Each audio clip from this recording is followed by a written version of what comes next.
That's my baby girl. She's crying. I'm hungry. I haven't eaten anything since morning. Maria sat on the couch, scrolling through her phone while her 5-year-old daughter Emma played alone in the corner.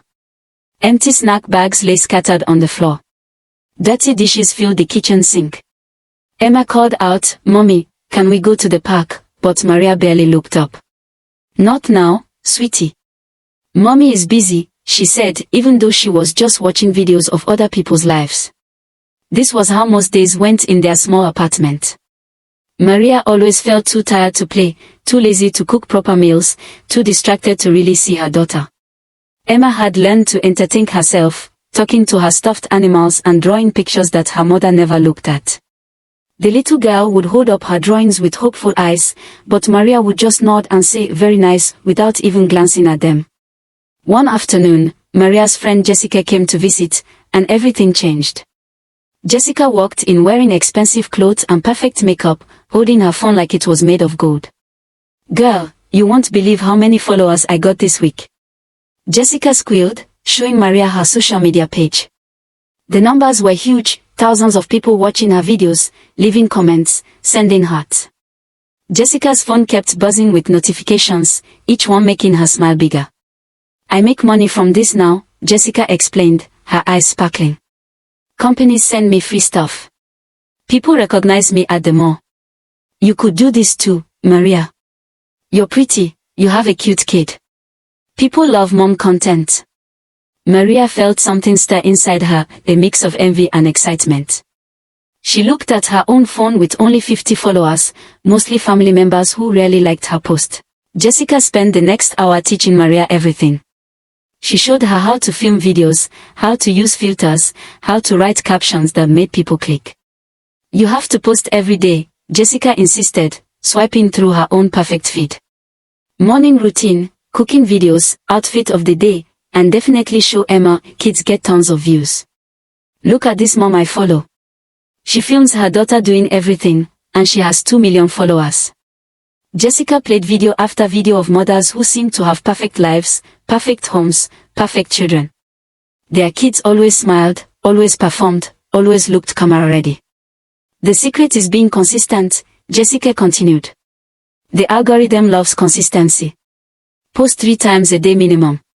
Use trending sounds. Jump on challenges fast. Before you know it, you go viral." Maria's heart raced as she imagined herself with millions of followers, imagined people caring about what she had to say, imagined finally being somebody special instead of just a tired mother in a messy apartment. That night, after Jessica left, Maria couldn't sleep. She lay in bed creating accounts on every platform Jessica had mentioned. She chose a username, Maria Nema Life. She uploaded a profile picture and wrote a bio, "Just a mom sharing our journey." Her fingers trembled with excitement as she filmed her first video, just her face, talking about wanting to connect with other moms. She posted it at midnight and then checked it obsessively. 1 view. 3 views. 5 views. By morning, it had 27 views and 3 comments. They were simple comments, "Good luck," and "New follower here." But to Maria, they felt like gold. She woke Emma up early, unusually energetic. "Baby, let's make you look pretty today," she said, picking out Emma's cutest dress. "Mommy wants to take some videos." Emma, confused but happy to have her mother's attention, smiled and nodded. Maria's phone sat on the counter, ready to capture everything. She didn't notice the worried look in Emma's eyes, didn't see how tightly her daughter gripped her teddy bear. All Maria could see was the future she wanted, a future where she mattered, where people watched her, where she was finally somebody special. 3 months passed, and Maria's life transformed completely. She now had 5,000 followers, and the number grew every day. Her phone never left her hand. She filmed everything, Emma eating breakfast, Emma playing with toys, Emma doing homework, Emma sleeping. "Say hi to the camera, baby," became the most common phrase in their home. Maria had learned all the tricks. She used trending music, she posted at peak hours, she replied to every comment to boost engagement. Her videos got hundreds of likes now, sometimes thousands. Brands started noticing her. A toy company sent free products, asking her to film Emma playing with them. A children's clothing brand offered a small partnership. Maria felt alive in a way she never had before. Every notification made her heart jump. Every new follower felt like a personal victory. She started waking up at 5 in the morning to plan content, staying up past midnight editing videos and responding to comments. But while Maria's online life bloomed, her real life withered like a forgotten plant. The apartment grew messier than ever before. Laundry piled up in mountains on the bathroom floor. The refrigerator held only expired milk and takeout containers. Emma started going to school in wrinkled clothes with uncombed hair. She would stage scenes, laying out a nice breakfast she never actually made, showing Emma in cute pajamas they only wore for videos, pretending their home was clean by filming only one tidy corner. After each video ended, the fake smile would drop from Maria's face and she'd return to her phone, scrolling and planning the next post.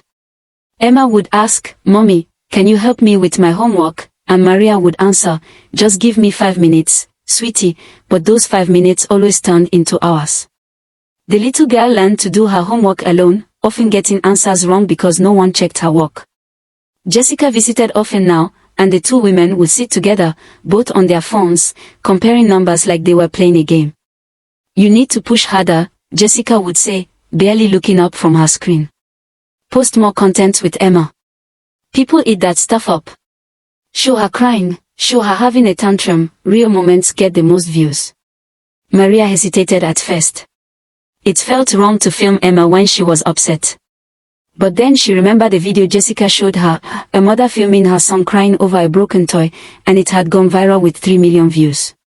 That night, when Emma got frustrated trying to tie her shoes and started crying, Maria grabbed her phone. "Don't stop, baby, you're doing great," she said, but she wasn't talking about the shoes, she was talking about the crying. Emma looked up at her mother through tears, confused why she was filming instead of helping. The video got 8,000 views. Maria's hands shook with excitement as she watched the numbers climb. In her mind, she was providing for them, building something important. She couldn't see what she was really doing. The turning point came when Maria decided to pull Emma from her after-school activities. Dance class, art club, playdates with friends, all of it stopped. "We need more time for content creation," Maria explained to Emma, though the 6-year-old didn't understand what that meant. Emma's world became smaller and smaller. She stopped seeing friends. She stopped learning new things. Her whole life revolved around being in front of her mother's camera, performing happiness even when she felt sad inside. At school, Emma grew quiet. Her teacher, Mrs. Roberts, noticed the change, how Emma fell asleep during reading time, how she never had proper lunch anymore, how she flinched when other children played too loudly as if she was always afraid of making mistakes. One day, Mrs. Roberts called Maria to discuss concerns about Emma's well-being. Maria barely listened to the phone call, typing out replies to comments while making agreeable sounds. "Emma's fine," she said dismissively. "She's just tired from all our activities." But there were no activities anymore, just endless filming and performing and pretending for strangers on the internet. That night, Maria posted a video of Emma saying, "I love you, Mommy," to the camera, and it became her most popular video yet with 15,000 likes. Maria went to bed feeling successful. Emma went to bed hungry because her mother forgot to make dinner again, too busy celebrating her online victory. It happened on a Tuesday afternoon, a day that started like any other. Maria was filming a room tour video, showing Emma's bedroom and making it look perfect for the camera. She had been up since 4 in the morning editing yesterday's content and planning today's post. Exhaustion made her eyes burn, but she couldn't stop. She was so close to 10,000 followers, so close to unlocking better sponsorship opportunities. Emma sat on her bed, unusually quiet, her face flushed red. "Mommy, I don't feel good," she whispered, but Maria was adjusting the lighting, making sure the angle showed the room's best features. "Not now, Emma. Mommy's almost done." "Just 5 more minutes," Maria replied without turning around. Those words, "just 5 more minutes," would haunt her forever. Emma lay down, her small body curling up, her breathing becoming shallow. She called for her mother again, weaker this time, but Maria had already left the room to check her phone to see if the live video from an hour ago was still getting engagement. An hour passed, maybe two. Maria lost track of time while scrolling and posting and planning. She was deep into editing a new video when she heard a strange sound from Emma's room. It was silence, the complete, terrifying silence where there should have been the noise of a child playing. Something in Maria's chest went cold. She dropped her phone and ran to the bedroom.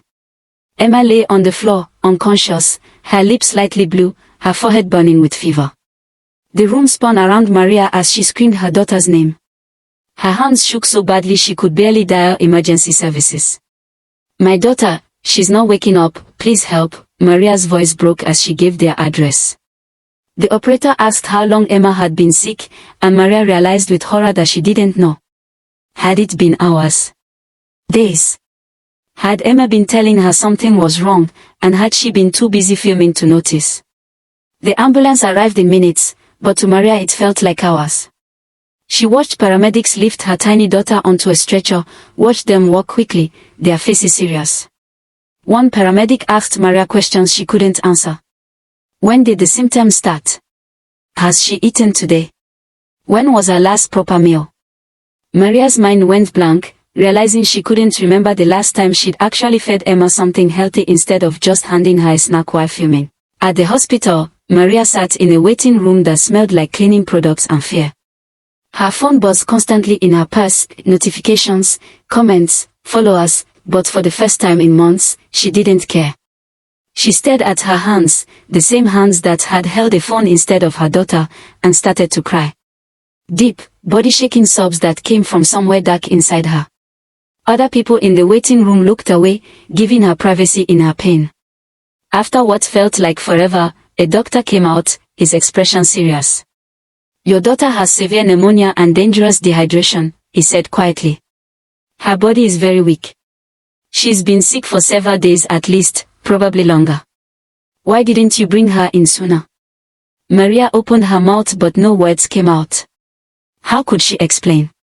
How could she say she'd been too busy chasing likes and followers to notice her own child was dying? The doctor continued, "The next 24 hours are critical. We are doing everything we can, but I need you to understand, this is serious. If you'd waited even a few more hours." He didn't finish the sentence. He didn't need to. Maria was allowed to see Emma in the ICU, and what she saw destroyed her.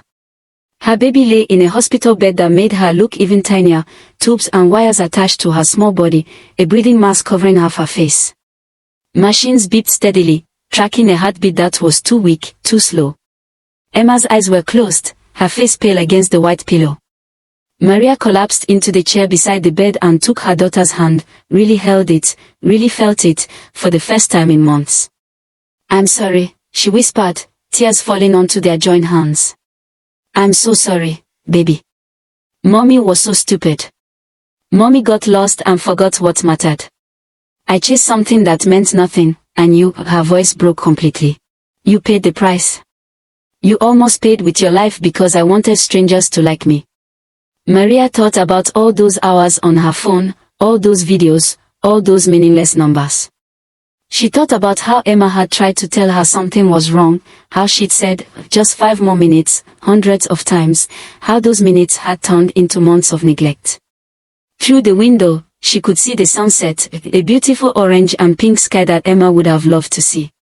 Maria made a promise then, to Emma and to herself.